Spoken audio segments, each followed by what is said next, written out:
గజపతి నగరం ఇంత ఘనమైన ప్రేమని స్వాగతాన్ని ఇస్తూ నాకు స్వాగతం పలికిన గజపతి నగరం అన్నదమ్ములకి, అక్క చెల్లెలందరికీ, ఆడపడుచులందరికీ, పెద్దలకి, ఆడపడుచులకి, అక్క చెల్లెలకి, అమ్మ మీకు ఇంత అశేష ప్రేమాభిమానాలు చూపిస్తాను నా అన్నదమ్ములందరికీ, మేడలపైన మిద్దెలపైన ఉన్న ప్రతి ఒక్కరికి నా హృదయపూర్వక నమస్కారాలు. ఒక్కోసారి ఈ జెండా కొంచెం పక్కది, కెమెరాలకు అడ్డం రాకుండా.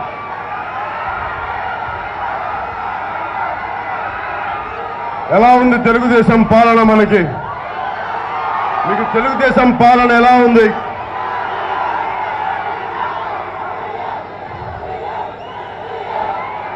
నేను ఈ నిరసన కవాతు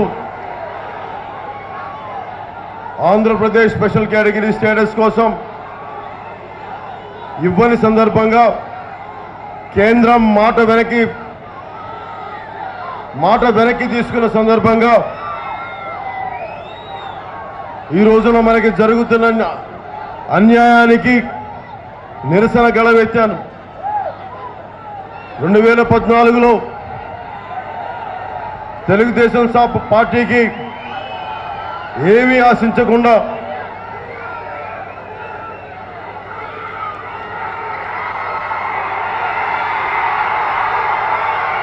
ఇది ఈ రోజున జూన్ 1వ తారీఖు మన విజయనగరం జిల్లా 1978లో ఆవిర్భవించిన రోజు, విజయనగరం జిల్లాగా రూపుదిద్దుకున్న రోజు ఈరోజు. అలాంటి రూపుదిద్దుకున్నది నాకు చాలా ఆనందంగా, శుభ సంకేతంగా, చాలా అదృష్టంగా భావిస్తున్నాను నేను ఇక్కడికి రావడం. మన స్పెషల్ కేటగిరీ స్టేటస్ కోసం ఉత్తరాంధ్ర వెనుకబడి ఉంది. సరైన ఉపాధి అవకాశాలు లేవు, సరైన ఉద్యోగ అవకాశాలు లేవు. వీటి సందర్భంగా స్పెషల్ కేటగిరీ స్టేటస్ ఇస్తే ఉద్యోగాలు రావాలి, పరిశ్రమలు రావాలి, రాయితీలు ఇస్తే పరిశ్రమలు వస్తాయి. మనం విజయనగరం నుంచి వలసలు పోవక్కర్లేదు. ఇలాంటివన్నీ చేసి నేను జనసేన మాట్లాడితే, కేంద్ర ప్రభుత్వం లక్ష్యం ఉంటే,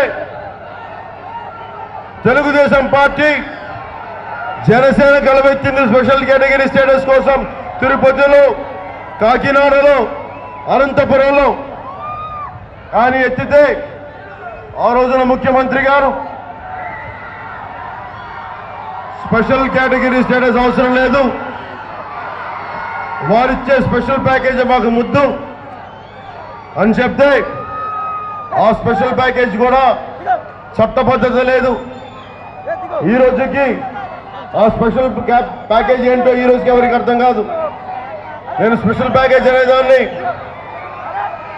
ముఖ్యమంత్రి గారు కేంద్ర నాయకులతోటి నన్ను మాట్లాడితే భారతీయ జనతా పార్టీ స్క్రిప్ట్ అంటారు. ఆయన ఏడుకొండల స్వామి లడ్డూలు తీసుకెళ్లి వాళ్ళకి ఢిల్లీకి ఇస్తే ఢిల్లీ నాయకులు ఇచ్చింది 2 పాచిపోయిన లడ్డూలు ఇచ్చారు, మన ముఖాన్ని కొట్టారు.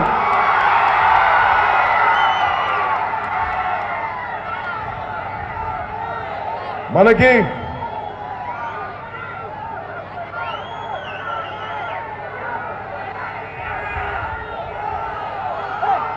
మన ఎంపీ గారు ఉన్నారు, పెద్దలు రాజవంశీయులు అశోక్ గజపతిరాజు గారు, వారికి కూడా నేను ప్రచారం చేశాం. నేను ప్రచారం చేసినప్పుడు నేను ఎవరో తెలియదు, కానీ ఆ రోజు నా పేరు తెలియదు, ఆ రోజు నా పేరు అవసరం వచ్చింది, కానీ గెలిచాక పవన్ కళ్యాణ్ ఎవరో వారికి తెలియదు. నేను అర్థం చేసుకోగలను.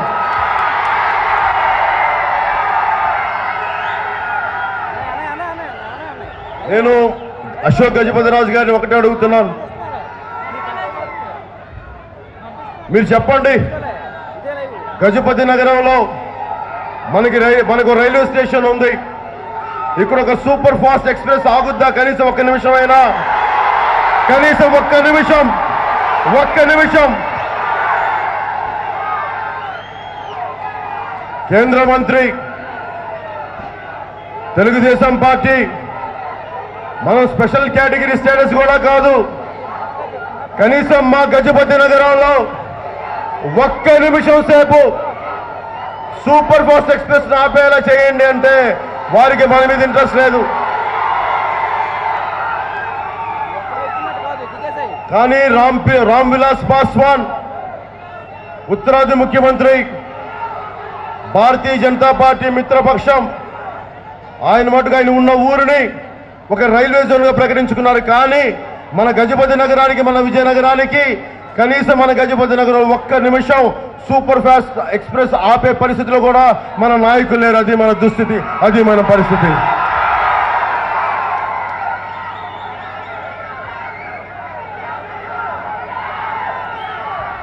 నేను ఏదైనా మాట్లాడితే ముఖ్యమంత్రి గారికి కానీ వారి తెలుగుదేశం కుటుంబీకులకు కానీ చాలా కోపం ఉంటుంది నా మీద. నేను వారి శాండ్ మాఫియా గురించి, వారి ఇసుక మాఫియా గురించి, తెలుగుదేశం నాయకులకి ఇసుక కనిపిస్తే చాలు వాళ్ళకి ఆకలి పిచ్చిగా లేస్తూ ఉంది. విజయనగరంలో ఎక్కడికి పోయినా, ఎటు పోయినా చివరికి మరుగుదొడ్ల సౌకర్యం కూడా, వాటిలో కూడా స్కామ్లు 300 కోట్ల రూపాయలు తినేశారు. కట్టాల్సిన మరుగుదొడ్లు కూడా కట్టలేదు. ఇంతకు మించిన అవినీతి కానీ ఇంకేం కావాలి? దీనికి ప్రూఫ్లు కావాలని అడుగుతారు ముఖ్యమంత్రి గారు అబ్బాయి, వారి తనయులు. తెలుగుదేశం పార్టీ అదృష్టం ఏంటంటే వారు అధికారంలోకి మనం తీసుకొచ్చిన వెంటనే నేను నమ్మాను, రాష్ట్రం విడిపోయింది. అందరూ అడుగుతారు, ఎందుకు తెలుగుదేశం పార్టీకి చేశావని. నువ్వు పోటీ చేసి ఉండొచ్చు కదా అంటే, నాకు చిత్తశుద్ధిగా రామారావు గారు దెబ్బ కొట్టి తెలుగుదేశం పార్టీ ముఖ్యమంత్రి గారు చంద్రబాబు గారు ముఖ్యమంత్రి అయినా 10 సంవత్సరాలు పదవిలో లేరు, అధికారానికి దూరంగా ఉన్నారు. విడిపోయిన రాష్ట్రానికి, కొత్త రాష్ట్రానికి ఒక అనుభవం ఉన్న ముఖ్యమంత్రి కావాలని చెప్పి నేను కూడా పోటీ చేయకుండా, ఓట్లు చీల్చకుండా వారికి అండగా నిలబడితే, వారి ప్రభుత్వాన్ని స్థాపిస్తే ఈ రోజున ఎక్కడ చూసిన ఇసుక మాఫియా, ఎక్కడ చూసిన కబ్జాలు, శ్రీకాకుళం నుంచి విజయనగరం దాకా ఏ మూలకెళ్ళినా కబ్జాలే. ఇందాక సాలూరులో మన గజపతి నగరం సమస్యను ప్రస్తావించాను సాలూరులో, ఎందుకంటే నా మనసులో అంత హత్తుకుపోయింది. మనకున్న బస్ స్టాండ్ దగ్గర రోడ్లు సరిగ్గా లేవు.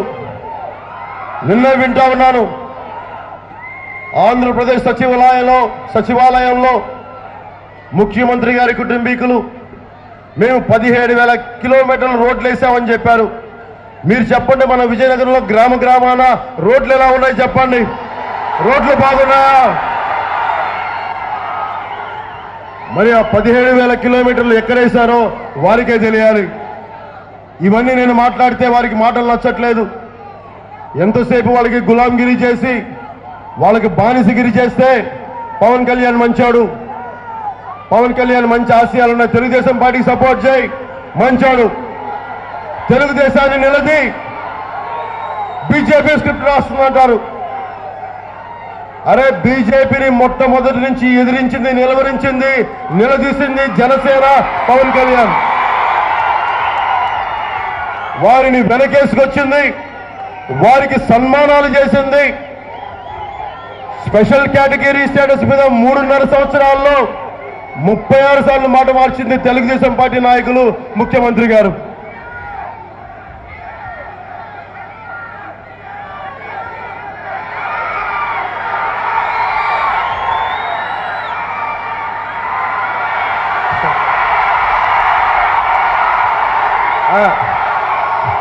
ఎందుకు నవ్వుతున్నానంటే ముఖ్యమంత్రి గారి కుటుంబీకులు అంటారు, మా కరప్షన్ ఎక్కడ ప్రూఫ్లు అడుగుతారు, సాక్ష్యాధారాలు అడుగుతారు వాళ్ళ కరప్షన్కి, వాళ్ళ అవినీతికి. మీరు చెప్పండి, మనం లంచాలు ఇస్తే ఎవరన్నా రసీదులు ఇస్తారా మనకి? మరి వాళ్ళు రసీదులు అడుగుతున్నారు. నాకు ఇది వింటా ఉంటే ఒకటే గుర్తొస్తా ఉంది, అందరూ శాకాహారులే కానీ చెరువులని బుట్టడి రొయ్యలు ఎగిరిపోయినాయి. అది అందరూ శాకాహారులే, ఎవ్వరు మాంసం తినేవాళ్ళు కాదు, నీసు తినేవాళ్ళు కాదు, కానీ చెరువులో తెచ్చిన బుట్టడి రొయ్యల మటుకు ఎగిరిపోయినాయి. ఈ రోజున అలా ఉంది తెలుగుదేశం పార్టీ చేసేది అవినీతి. మేమేం చేయలేదంటారు, మరి డబ్బులు ఎట్టిపోయినాయో తెలీదు. మీరు నిజంగా 17,000 కిలోమీటర్లు కానీ రోడ్లు వేస్తే ఈ రోజున మన విజయనగరంలో గ్రామ గ్రామాన మంచి రోడ్లు ఉండాలి. అంతెందుకు మన బస్ స్టాండ్ రోడ్డు మంచిగా ఉండాలి, ఆ కంకర లేకుండా. మరి ఆ 17,000 కిలోమీటర్లో మన విజయనగరం బస్ స్టాండ్ ఉందా లేదో తెలియదు, వారే చెప్పాలి. ముఖ్యమంత్రి గారు విజయనగరం వస్తున్నారంటే వారిని అడగండి, వారినే నిలదీయండి.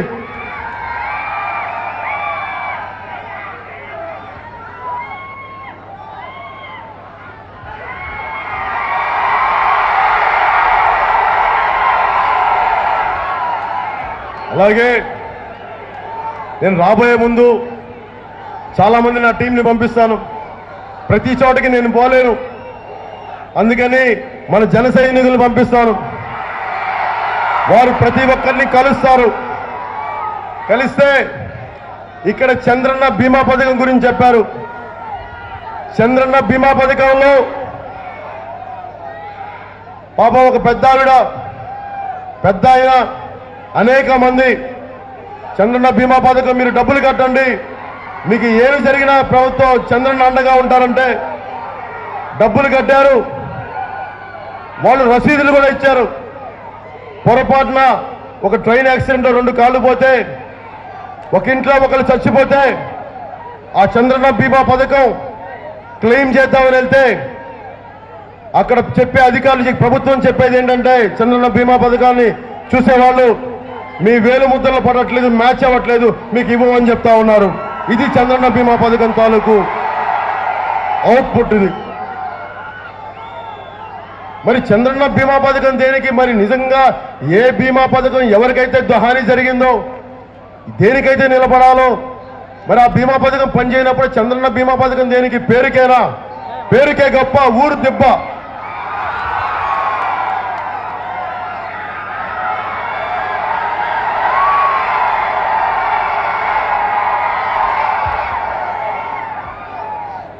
నేను ఉత్తరాంధ్ర నాకు చాలా ఇష్టమైన ప్రాంతం.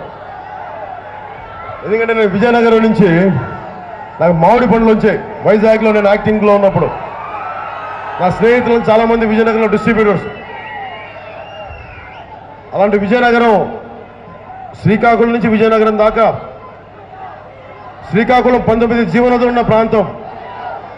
మనకి ఇక్కడ దాదాపు 4 నుంచి 6 నదులున్న ప్రాంతం. అనేక చక్కటి కాలవలు, అనేక చక్కని గెడ్డలు.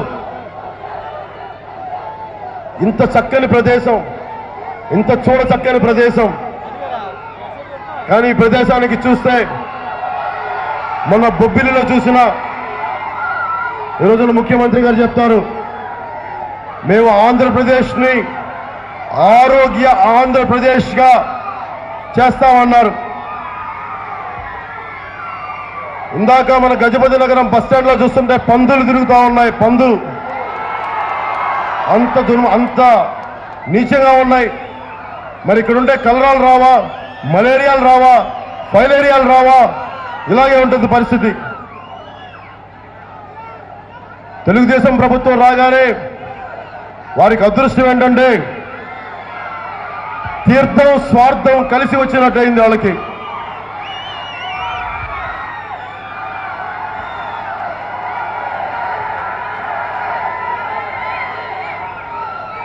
ఉదాహరణకి అనేక వేల ఎకరాలకి మన ఆంధ్ర ప్రాజెక్టు రిజర్వాయర్ మరమ్మతులు చేయాల, పూడికలు తీయాల. దానికి డబ్బులు లేవు. కానీ ఎవరో పితృదేవతలు పుష్కరాలని పేరు మీద వాటికి మటుకు డబ్బులు ఉన్నాయి. నిజంగా మన ఆంధ్ర ప్రాజెక్టుకే కానీ ఆ పుష్కరాల డబ్బులు కానీ ఇటు కానీ మళ్లించుంటే ఈరోజు రైతు కన్నీరు పెట్టే పరిస్థితి ఉండదు మన విజయనగరంలో. అది మన దుస్థితి, అది మన పరిస్థితి. అడుగుదామంటే స్థానిక ఎమ్మెల్యేలు అధికారుల మీద జులుం చేయడానికి ఉన్నారు కానీ ప్రజల కోసం పని చేయడానికి సిద్ధంగా ఎవరు లేరు. జనసేన పార్టీ కోరుకుంటుంది కూడా రైతుకి అండగా నిలబడాలని. ఇందాకే చూస్తా ఉన్నాం, మన చంపావతి నది నుంచి వచ్చే ఓ గడ్డలో గజపతి నగరం తాలూకు చెత్తంతా తీసుకెళ్లి ఆ గడ్డలో పడేస్తా ఉన్నారు. అది చక్కటి పంట కాలం. అది ఒక 4 సంవత్సరాల క్రితం తాగే నీరు అది. ఈ రోజున పందులు, మురికి, చెత్త అన్ని తిరుగుతూ ఉంటాయి.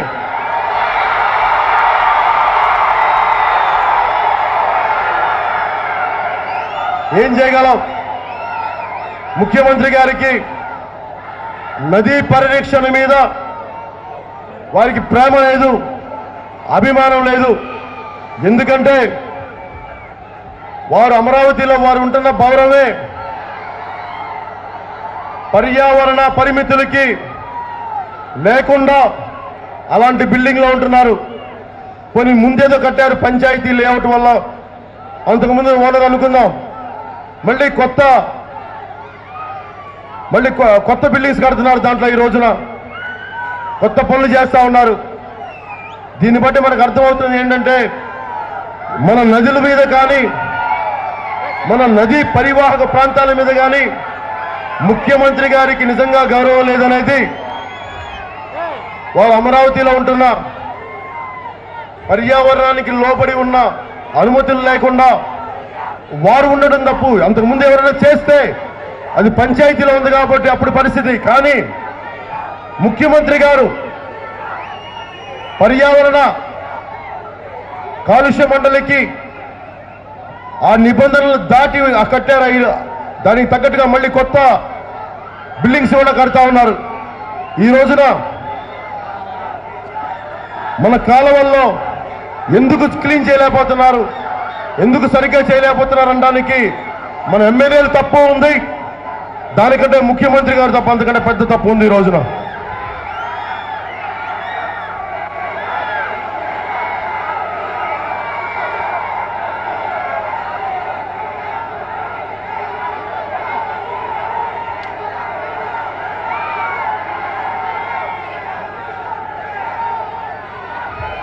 నేను కోరుకుంటున్నది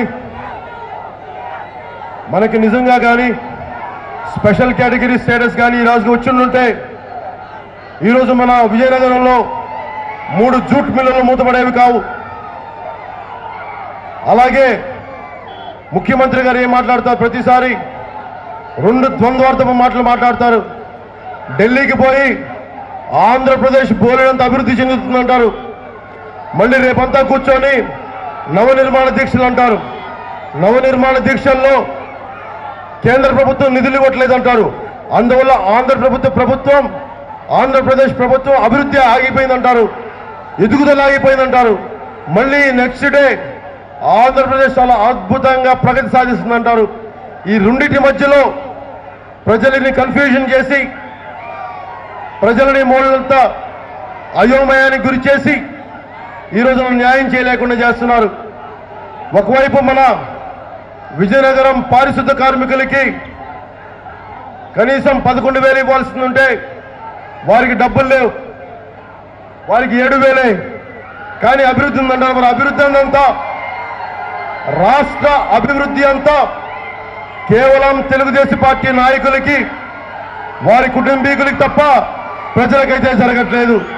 అది నిలదీయడానికి ఈ రోజున జనసేన శ్రీకాకుళం నుంచి మన గజపతి నగరం దాకా, బొబ్బుల నుంచి ఇక్కడ దాకా మనం వచ్చాం. ఇది నిరసన కవాతు చేసుకుంటా వస్తున్నాం ఇక్కడ దాకా. అలాగే ఈ రోజున ముఖ్యమంత్రి గారికి మీరు బెల్ట్ షాపులు రద్దు చేస్తామని చెప్పారు. ఇష్టం లేని గ్రామ పంచాయతీల్లో బెల్ట్ షాపుల వల్ల మహాత్మా గాంధీ మన్రేగా పథకం ప్రకారం ఒకవైపు కూలీకి డబ్బులు ఇస్తా ఉన్నారు, ఇంకోవైపు బెల్ట్ షాపుల నుంచి ఆ డబ్బులు తిరిగి ప్రభుత్వం ఖజానాలోకి వెళ్ళిపోతున్నాయి. మరి ప్రయోజనం ఏంది? మరి కూలీలకి మీరు చేసేది నిలబడేది నిష్ప్రయోజనం. అలాగే ఇంతమంది ఆడపడుచులు ఉన్నారు, ఇంతమంది అక్క చెల్లెలు ఉన్నారు. ఇందాకే సాలూరులో చెప్తున్నాను, తెలుగుదేశం ప్రభుత్వం ఎలా ఉందంటే చివరికి అంగన్వాడీ ఆయాల దగ్గర కూడా లంచాలు తీసుకునే పరిస్థితికి వచ్చేసారు తెలుగుదేశం నాయకులు. ఇది చాలా బాధ కలిగిస్తుంది నాకు. నేను ఊహించుకున్న తెలుగుదేశం ప్రభుత్వం అయితే ఇది కాదు. నేను ముఖ్యమంత్రి గారు పాపం 10 సంవత్సరాలు ఉంటారు, చాలా అద్భుతంగా పాలన అందిస్తారు. ఇసుక మాఫియా ఉండదు, భూ కబ్జాలు ఉండవు. అన్నీ నమ్మి ఈరోజు వస్తే నన్ను ఈ రోజున నా ఆశని అడియాస పాలు చేశారు. ఎక్కడ చూడు భూ కబ్జాలు, ఎక్కడ చూడు ఇసుక మాఫియాలు. ఇసుక కనిపిస్తే కర్ర కర్ర కర్ర కర్ర కర్ర నవిలి తినేస్తున్నారు తెలుగుదేశం నాయకులు.